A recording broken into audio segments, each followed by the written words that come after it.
classes. Today start in part 15. The first chapter the glorious past of India. Bharat का वैभवपूर्ण अतीत और जिसके अंदर चर्चा करेंगे आज भाग 15 की।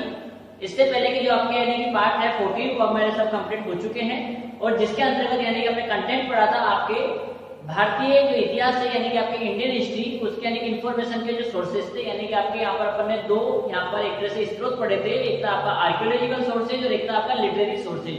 वो सभी हमारे बिंदु यहाँ कंप्लीट हो चुके हैं। आज का जो आपका पार्ट है 15 उसके अंतर्गत एक आपका नया कंटेंट यहाँ स्टार्ट करेंगे और वो कंटेंट है आपका कौन सा, सिंधु सरस्वती सिविलाइजेशन, सिंधु सरस्वती सभ्यता। उसी सिंधु सरस्वती सभ्यता के बारे में आज हम यहाँ पढ़ेंगे।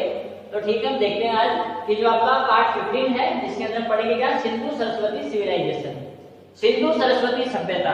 अब वहां अपन बात करें सभ्यता की, तो सभ्यता की अगर अपन यहाँ बात करेंगे तो सबसे पहले अगर भारत के अंदर हम बात करते हैं तो भारत में सबसे प्राचीन जो सभ्यता है वो कौन सी आपकी, वो है सिंधु सरस्वती सभ्यता। सिंधु सरस्वती सभ्यता को जिसके अंतर्गत यानी कि आपके सबसे प्रमुख जो स्थान दिया गया है वो दिया गया है किसको, सरस्वती नदी को। और सरस्वती नदी को ही स्थान क्यों दिया गया है, क्योंकि आप सबसे पहले यहाँ पर पढ़ते हो कि जो यानी कि सबसे पहले यानी कि जो रचना की गई है आपके वैदिक धर्म के अंदर वो की गई है किसकी, वेदों की। और वेदों की जो रचना हुई है वो हुई है कहाँ पर, आपकी जो यानी कि आपके सरस्वती रिवर है उसी के किनारे पर। इसीलिए यानी कि जो सबसे पुरानी आपकी यानी कि एक तरह से यहाँ पर अपन देखेंगे कि जो आपका यानी कि नदी है वो कौन सी है, सरस्वती नदी। और उसी सरस्वती नदी के ऊपर जब लोगों ने अपना यानी कि निवास स्थान बनाया, उन्होंने यानी कि एक तरह से अपना जीवन यापन करने के लिए वहीं पे कृषि करने लगे और वहीं पे जब वो बस गए तो उनके जो यानी कि एक तरह से नगर स्थापित हुए वही आपके क्या कहलाती है, सिंधु सरस्वती सिविलाइजेशन। अब हम यहाँ पे आज चर्चा करेंगे इसके अंदर पार्ट के अंदर कि इसके यानी कि एक तरह से जो इसका विकास हुआ, इसका उत्खनन कार्य हुआ, वो कैसे हुआ और कहाँ से स्टार्ट होगा। तो देखते हैं अपन यहाँ first, in 1856 railway track was being paved for the Lahore to Karachi railway line, shortage of stone for spreading consist on line lead labour to the drop out bricks from the nearby mount. क्या आपके इन 1856 के अंतर्गत यहाँ पर आपकी यानी कि railway track का अंग्रेजों के द्वारा, आपको पता है अच्छी तरह कि इंडिया के अंदर सबसे पहले अगर रेलवे जो लाइन डाली गई वो किसके द्वारा डाली गई है, अंग्रेजों के द्वारा। तो अंग्रेजों के द्वारा ही यहाँ पर यानी कि आपके बर्टन मजदूर जो बंधुआ मजदूर थे उनसे द्वारा यानी कि यहाँ पर रेलवे लाइन का कार्य करवाया जा रहा था। तो जब रेलवे लाइन का कार्य करवाया जाता है तो आपको पता है कि रेलवे लाइन डलती है तो उसके अंदर क्या डालते हैं, आपके स्टोन यानी कि छोटी छोटी आपके पत्थर की गट्टियां। तो जब वो यानी कि स्टोन वहां पर यानी कि कम पड़ गया तो ऐसी स्थिति में क्या किया उन्होंने, पास के अंदर यानी कि एक आपका छोटा सा टीला था, उस टीले से यानी कि उन्होंने ईंटें निकाल करके यानी कि एक तरह से उसके अंदर वो कार्य में उन्होंने लगाना शुरू कर दिया। They were digging out the remains of the archaeological site named Harappa, which was a great civilization of world. उन्हें इस बात के बारे में बिल्कुल भी पता नहीं था कि जो वो यानी कि जिस स्थान से जो ईंटें निकाल रहे हैं, जो ब्रिक्स वहां से निकाल रहे हैं, वो स्थान आपका कोई एक मामूली सा टीला नहीं था, बल्कि आपके एक यानी कि स्थल था, कौन सा, हड़प्पा स्थल, जो कि हमारे सिंधु सरस्वती सभ्यता का ही नहीं बल्कि विश्व की प्रमुख सभ्यताओं का एक महान स्थल है। उसी के साथ साथ जब यानी कि इसके अपने को यहाँ पर पता लगा तो इन आपके 1856 Burton brothers inform government about Harappa, कि जो आपके ये हड़प्पा यहाँ पे यानी कि किसी ईंटें निकल रही थी, इसकी जानकारी बर्टन जो आपके यानी कि मजदूर थे बंधु थे उनके द्वारा यानी कि आपके गवर्नमेंट को, ब्रिटिश गवर्नमेंट को इसकी सूचना दी गई।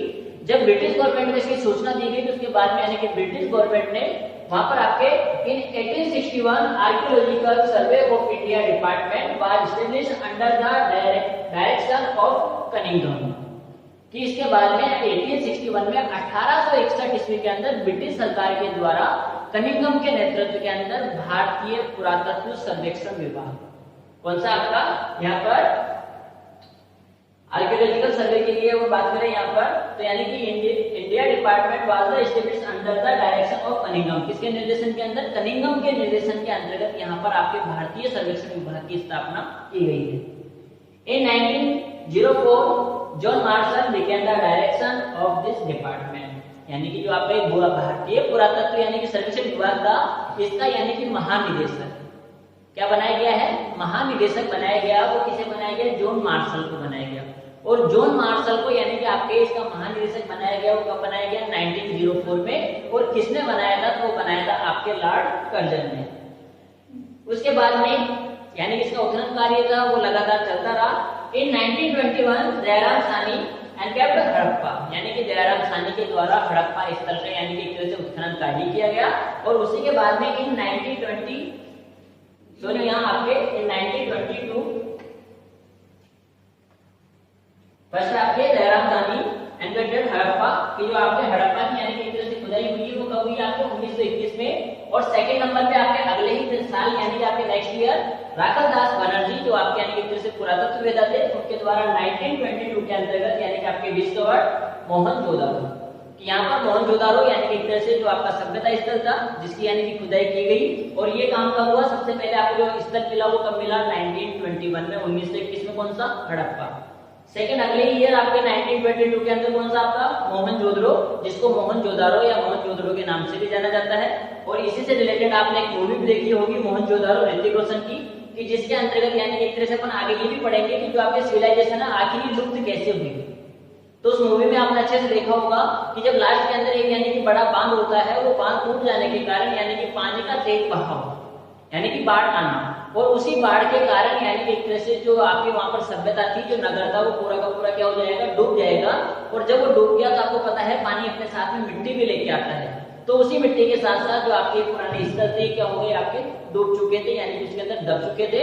और इन स्थलों की जब हमने खुदाई की तो फिर से वापस हमको ये स्थल देखने को मिलते हैं। तो इन सभी के यानी कि जो भी आपके सिविलाइजेशन के पार्ट है इनकी यानी कि एक तरह से आपके खत्म होने के यानी कि एक तरह से अगर कोई भी साक्ष्य मिलते हैं तो दो ही साक्ष्य हम बताएंगे। फर्स्ट वो है आपका यानी कि एक तरह से पानी में बाढ़ आना यानी कि आपके पानी की मात्रा ज्यादा होना, और सेकंड नंबर का है वो हमारा कौन सा, भूकंप। अगर हो सकता है कि उस समय के अंदर भूकंप आया होगा और भूकंप की वजह से यानी कि आपकी धरती फटी होगी और उसी के अंदर आपके जो सिविलाइजेशन के पार्ट थे वो धरती के अंदर समा गए होंगे। और जब आज हम यानी कि एक तरह से आपके यहाँ पर एक्सप्रेशन यानी कि उत्खनन का कार्य करते हैं तो यानी कि इस तरह हमको एक बार फिर से देखने को मिलते हैं। तो देखा हमने यहाँ पर सबसे फर्स्ट यानी कि जो आपको स्थल मिला कौन सा, हड़प्पा, जो कब मिला आपको 1921 के अंतर्गत। सेकंड जो हमारे यहाँ पर है मोहनजोदारो, वो कब आपके 1922 के अंदर। नेक्स्ट हम यहाँ देखेंगे Harappa was the earliest discovered site, therefore this has been called Harappa civilisation.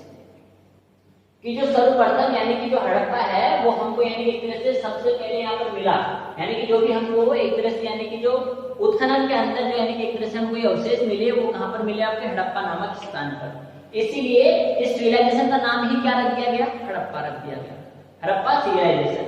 लेकिन आगे होगा क्या कि जब इसके बाद में और भी नेक्स्ट यानी कि आपके नए यानी कि दूसरे यहाँ पर स्टोर मिलेंगे। Initially most of the places of the civilisation were nearby Sindhu river, so at first it was called Sindhu Valley civilization। यहाँ पर आपने देखा कि फर्स्ट जब यहाँ पर अपने को स्थान मिला कौन सा, हड़प्पा स्थान मिला खुदाई के अंदर, तो हमने इसका नाम रख दिया गया हड़प्पा सिविलाइजेशन। लेकिन जब धीरे धीरे यानी इसका खुदाई का कार्य आगे बढ़ता गया तो ये जो खुदाई का कार्य है वो यानी कहाँ मिलेगा हमको, सिंधु नदी के पास में। तो सिंधु नदी के पास में यानी कि मिलने के कारण ही सभ्यता का नाम क्या रख दिया गया, सिंधु वैली, यानी कि सिंधु नदी सभ्यता, आपके सिंधु घाटी सभ्यता हो गया।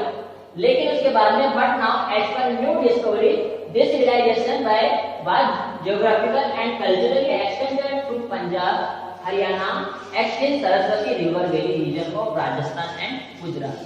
कि इसके बाद के अंदर जो भी यानी कि और भी दूसरे यानी कि क्षेत्र मिलेंगे हमको, वो कहां से लेके कहां तक फैले हुए, वो किस नदी के अंदर, सरस्वती नदी के अंदर फैले हुए हैं। इसीलिए सभ्यता का नाम भी क्या रख दिया गया, सिंधु सरस्वती सभ्यता। नेक्स्ट हम चर्चा करेंगे as according to latest information among the discovered places of Sindhu Saraswati civilisation. Next यानी कि अपन यहाँ देखेंगे इसके अनुसार, यानी कि इसके अनुसार इसका नाम क्या रख दिया गया, यानी कि सिंधु सरस्वती सभ्यता नाम दे दिया गया। सबसे पहले हड़प्पा, फिर सिंधु घाटी सभ्यता, और थर्ड नंबर पे यानी कि सिंधु सरस्वती सभ्यता नाम देना इसको अधिक उपयुक्त होगा। अब हम यहाँ पे इसके टोटल प्लेसेस की बात करें तो टोटल जो इसके प्लेसेस हैं वो कितने हैं आपके, तो वो है आपके 14,000, 1400 यानी कि आपके 14,000 टोटल इसके प्लेसेस है। जिसके अंतर्गत इसको यानी कि आपके डिवाइड किया गया, can be divided in 3 part. First part India, second Pakistan and third part Afghanistan. The India is divided in 917 part, 481 part in Pakistan and 2 part Afghanistan. Total places in आपके यहाँ पर अपन बात करेंगे यानी इसके प्रमुख स्थल की। तो total places it can be divided in 3 part. First part India, second Pakistan and third Afghanistan. Pakistan के अंदर बात करेंगे यहाँ पर तो 481 हो गई, भारत में 917 हो गए, और 2 स्थल है वो कहाँ देखने को मिलते हैं आपको, अफगानिस्तान में। अब अगर इसके अपने यानी कि विस्तार की बात करें तो यहाँ पर अपन बात करेंगे सबसे पहले वेस्ट टू ईस्ट की। वेस्ट टू ईस्ट है, तो इसकी जो लंबाई होगी वो कितनी होगी आपके यहाँ पर, वो होगी 1600 किलोमीटर। वही अगर हम बात करते हैं नॉर्थ टू साउथ, तो वो कितना हो गया आपका 1400 किलोमीटर।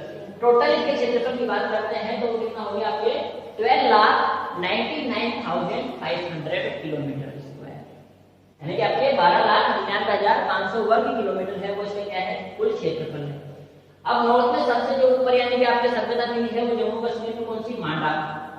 वही नीचे दक्षिण के अंदर आपके नर्मदा के तट पे है देमाबाद, तो वेस्ट के अंदर आपके बलूचिस्तान के अंदर सुक्का गेंडोर, तो आपके ईस्ट के अंदर उत्तर प्रदेश का आलमगीर। तो ठीक है, इसी के साथ हमारा यानी कि पार्ट 15 था वो कंप्लीट हुआ। नेक्स्ट इसके बाद के अंदर यानी कि अपन देखेंगे सिंधु सल्तनत सिविलाइजेशन है, जिसका मुख्य पार्ट है वो क्या है आपके सरस्वती रिवर। तो जो नेक्स्ट हमारी क्लास होगी पार्ट 16, उसके अंतर्गत हम स्पेशली पढ़ेंगे यहाँ पर कौन सा, सरस्वती रिवर को। जो हमारा पार्ट होगा वो किसके लिए होगा, आपका सरस्वती रिवर का। तो आज इतना ही, नेक्स्ट मुलाकात होगी हमारे पार्ट 16 के अंदर।